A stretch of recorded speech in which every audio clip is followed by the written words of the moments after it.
senhoras e senhores senadores, a todos que nos estão acompanhando agora pela TV Senado, pela Rádio Senado, e aproveito para fazer um cumprimento especial a toda a equipe, tanto da Rádio Senado quanto da TV Senado, porque tenho percorrido o estado de Mato Grosso, lá nos rincões, lá no interior, e noto o quanto esse instrumento de comunicação é bem visto e ouvido nos lugares mais recônditos dessa nação brasileira.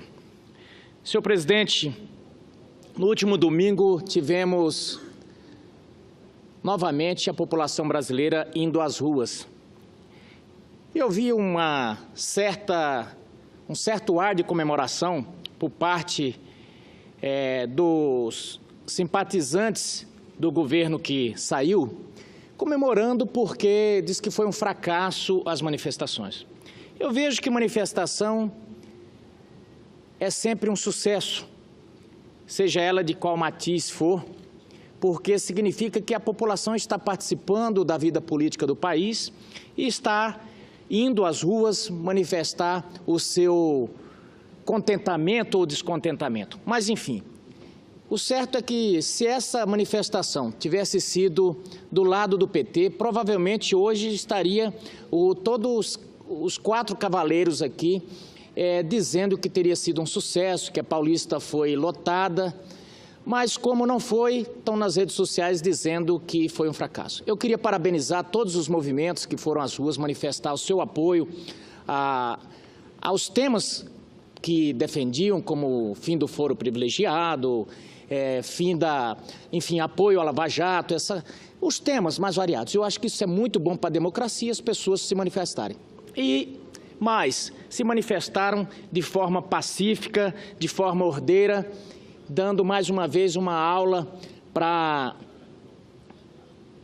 alguns grupos que, quando vão se manifestar, fazem da quebradeira, das pichações, o mote da sua manifestação. Recentemente mesmo aqui em Brasília, quebraram todas as vidraças do Ministério da Agricultura, já tinham quebrado do Ministério da Educação, e cada vez que Boulos e sua turma saem para as ruas, é uma quebradeira imensa. Ele, na ânsia de substituir, de ser o novo Lula, pega um caminho totalmente diverso do que deve ser a conduta daqueles que prezam pela democracia. Mas, senhor presidente, também nessa mesma linha, o que eu tenho observado é que, após perder, entregar de mão beijada a outorga que a população brasileira tinha dado, o ex-presidente Lula tem feito, cada vez que pega o microfone, tem feito um verdadeiro, eu diria, terrorismo verbal. Desde chamar os outros de ilegítimo, desde passar aquela ideia arrogante de que só ele é dono da verdade, até mentir deslavadamente para a população brasileira. Isso tudo na ânsia de recuperar as ruas que outrora lhe amou tanto. Recentemente, eu estava assistindo um vídeo, senhor presidente, em que Lula dava uma entrevista e dizia o seguinte, que quando, abro aspas, quando a gente está na oposição, a gente mente mesmo. Certa vez eu estava em Paris com o Roberto Marinho e com o Jaime Lerner, isso palavras do Lula. E aí, no debate, eu disse que o Brasil tinha 25 milhões de crianças de rua e disse que foi falando aquelas mazelas todas do Brasil. Disse que ele achava bonito falar mal do Brasil e disse que foi aplaudido de pé pelos franceses e tal. Aí, quando ele sentou, Jaime Lerner falou no ouvido dele, ô Lula, não tem como ter 25 milhões de crianças de rua, senão a gente nem andava na rua. Ele falou, e essa é a realidade, a gente fazia uma passeata e jogava um número lá para cima para dizer que... E depois Lindbergh também confirmou isso aí. Então, eu estou repetindo isso aqui por quê? Para que a gente fique de ouvidos abertos, de olhos bem abertos ao discurso que está sendo feito agora. Hoje anunciaram que vão fazer uma homenagem no dia 21 de abril, lá em Minas Gerais, ao ex-presidente Lula. Numa alusão de dizer, de compará-lo com Tiradentes, esse mártir da independência brasileira, que ali começavam os sonhos de independência. A mim, muita gente ficou chocada, eu vi alguns amigos comentando, nossa, mas está se comparando com Tiradentes? Falei, eu acho que é até pouco, porque para quem já se comparou com Jesus Cristo, há poucos dias ele se comparava a Jesus Cristo, então não fiquei admirado com isso. Embora que eu ache que da forma com que está se aparecendo nas delações, está mais para Barrabás do que para Jesus Cristo.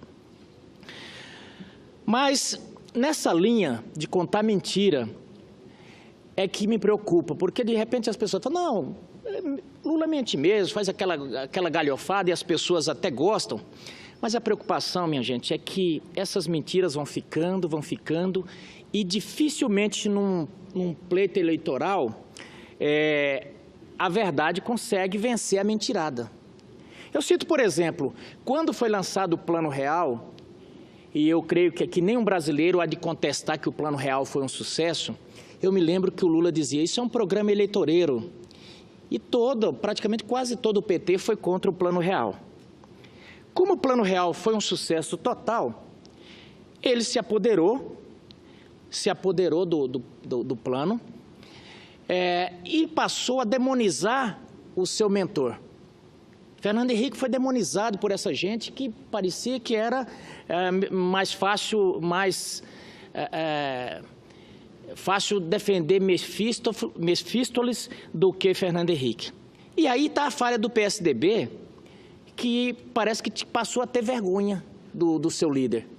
E foi aí que Lula deitou e rolou. Mas nessa linha da mentirada é que eu digo, se apoderaram de quase todos os programas que existiam nesse país e remodelaram e fizeram como se fosse do Partido dos Trabalhadores. Eu me lembro que numa das eleições, o PT demonizou de forma muito forte as privatizações.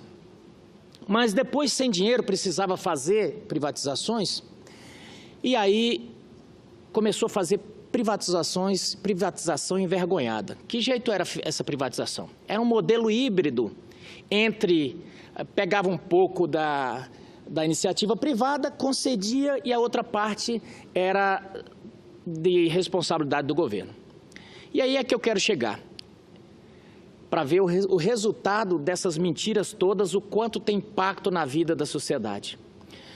A BR-163, ela foi concedida nesse modelo híbrido, e lá no meu estado resolveram fazer um edital em que a concessionária que ganhou a licitação, que ganhou a concessão, ela faria 10% da obra e a partir daí já poderia cobrar pedágio. E a outra parte dessa duplicação, dessa nova rodovia, seria feita pelo DENIT. Obviamente que o restante ia ser continuado pela concessionária. E aí o que aconteceu? A concessionária fez sua parte, 10%, e a parte do DENIT não foi feita. Até hoje se arrasta. Isso bem antes da Copa, já há bastante tempo. O certo é que os mato-grossenses hoje pagam pedágio e não tem a rodovia duplicada. E para complicar, quando veio a Operação Lava Jato, que a Norberto Odebrecht entrou como protagonista desse escândalo, o BNDES trancou os financiamentos e o restante da obra lá em Mato Grosso está praticamente parado e ninguém sabe se vai sair ou não. E aqui faço um parêntese para que o governo brasileiro, a Casa Civil, possa chamar às falas o BNDES. BNDES não é banco de entesouramento, é banco de fomento de desenvolvimento. E o estado de Mato Grosso nada tem a ver com a confusão de gente safada que fez corrupção, que se embrenhou em lamaçal. O estado de Mato Grosso quer e precisa da rodovia BR-163 duplicada.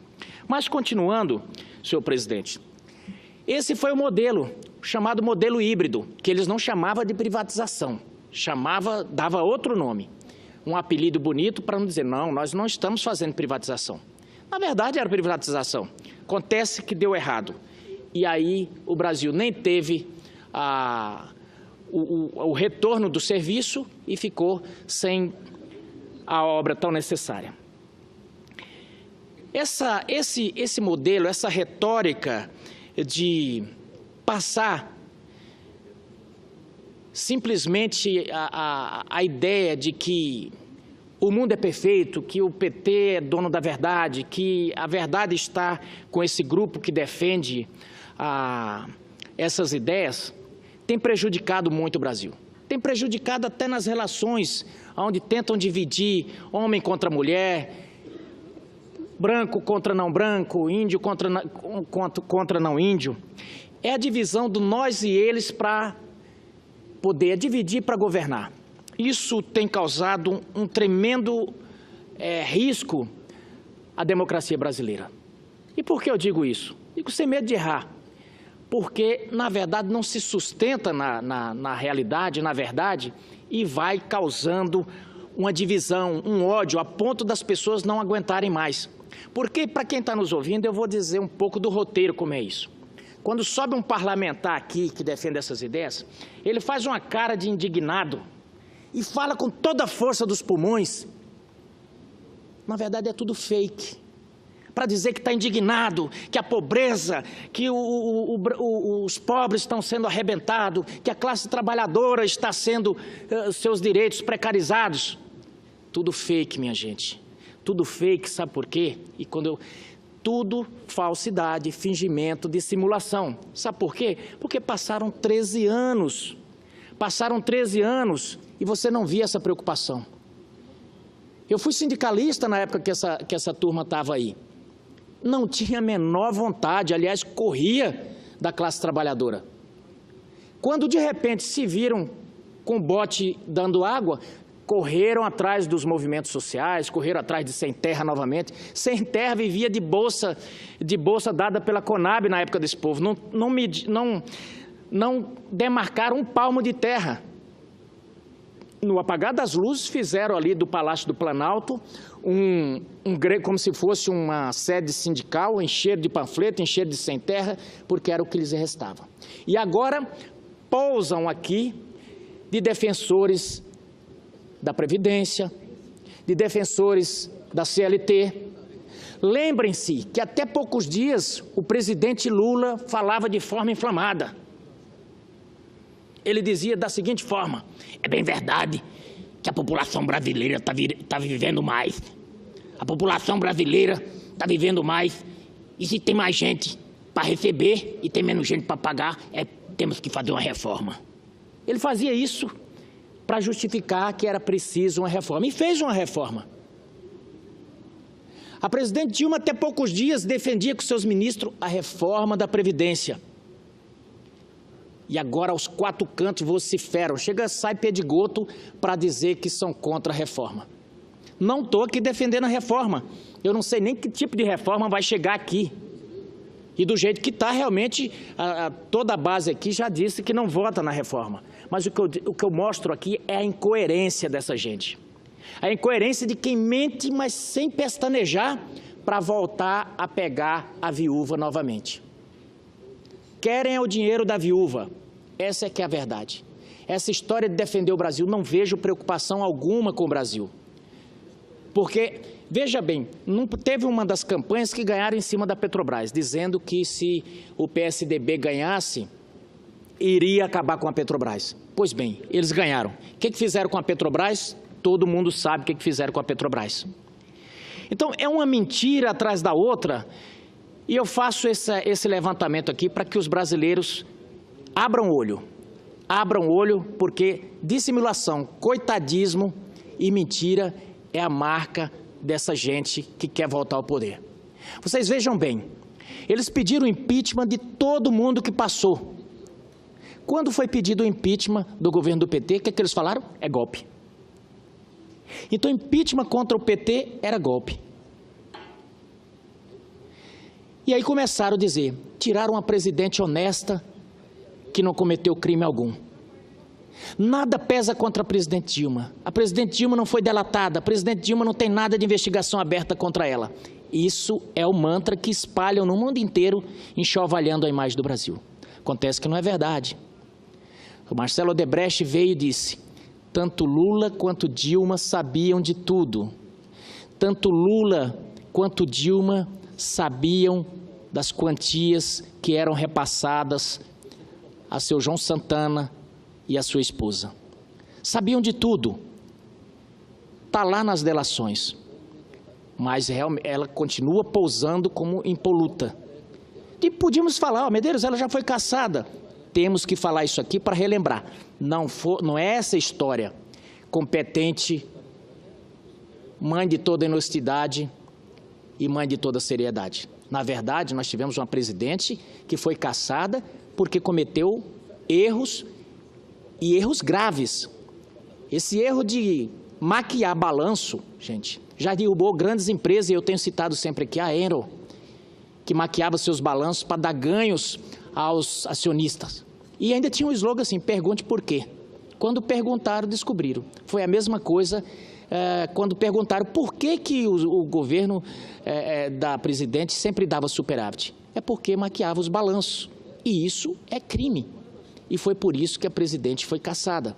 Então não existe essa de coitadismo, que se ajuntou um monte de gente e que resolveram caçar. Eu vi durante o impeachment alguém dizer, olha, se juntaram o FBI e a esquerda, a direita reacionária para caçar a presidente. Primeiro que o FBI só cuida de interesses internos, de questões internas norte-americanas. Mas o certo é que eles falam qualquer coisa para tentar confundir a população brasileira. Eu queria dizer a toda a população brasileira que nesse momento o que nós precisamos fazer é nos unir. Nos unir para defender o Brasil, para defender esse país que está arrebentado, que está alquebrantado por esse vírus que contraiu e que passou aí incubado durante 13 anos. Nós precisamos reconstruir, principalmente as bases do emprego. E aqui eu vejo o tempo inteiro eles contra a reforma, de fazer reforma, dizendo que os trabalhadores vão perder. Gente, o direito mais sagrado do trabalhador é o emprego. O direito mais sagrado é ele poder levantar todo dia e voltar à tarde e no final do mês ter o seu dinheiro e viver com dignidade. Mas essas pessoas têm um raciocínio de que o Estado tem que ser pai de todos, que tem que pagar a todos. Acontece que não tem essa história de almoço grátis. Se você está comendo um almoço e não está pagando, alguém está pagando. Eles louvam os programas sociais. Bacana ter programas sociais. Mas, gente, precisa ter uma entrada aos programas sociais. As pessoas têm que ter uma entrada, mas é mais importante que tenha uma saída. Que as pessoas possam ter acesso à educação, ao seu trabalho para viver com dignidade. Como dizia Luiz Gonzaga, a esmola ou vicia ou humilha o cidadão. E tudo que nós não precisamos é de uma nação viciada ou humilhada. E, senhor presidente, já marchando para o final, eu quero deixar aqui a todos os brasileiros a mensagem de que o Brasil teve uma boa notícia esse final de semana. Já vários mercados internacionais voltaram a comprar a carne brasileira, voltaram a ter confiança no mercado brasileiro. E aqui fica um exemplo para todos, fica uma lição para a Polícia Federal, para todos nós, que precisamos, acima de tudo, desfazer esse feitiço que foi feito por Lula e sua trupe, de colocar todos os ovos numa cesta só. Acabaram, através da sua política de capitalismo do Estado, colocando todo o setor produtivo de carne brasileira na mão de JBS e de 2 ou 3. O que aconteceu? Deu um probleminha lá no frigorífico, contaminou toda a nossa base, quase que o boi vai para o mato com a corda e tudo. E é nesse momento, a gente acaba de receber essa notícia alvissareira de que a China e outros países já estão voltando a comprar carne brasileira. Quero parabenizar aqui o presidente Michel Temer e parabenizar a equipe do MAPA, na pessoa do ministro Blairo Maggi, que agiu rápido e de forma competente mostrou transparência nesse problema todo que tivemos. Eu não tenho dúvida que Mato Grosso tem orgulho do seu ministro e já estamos aí até colocando o nome dele lá, senador Thierry, como um possível presidenciável, viu? Eu notei que também já tem outros aí que estão incomodados, até começaram a atacá-lo já, mas fica de parabéns o ministro Blairo Maggi. Um abraço.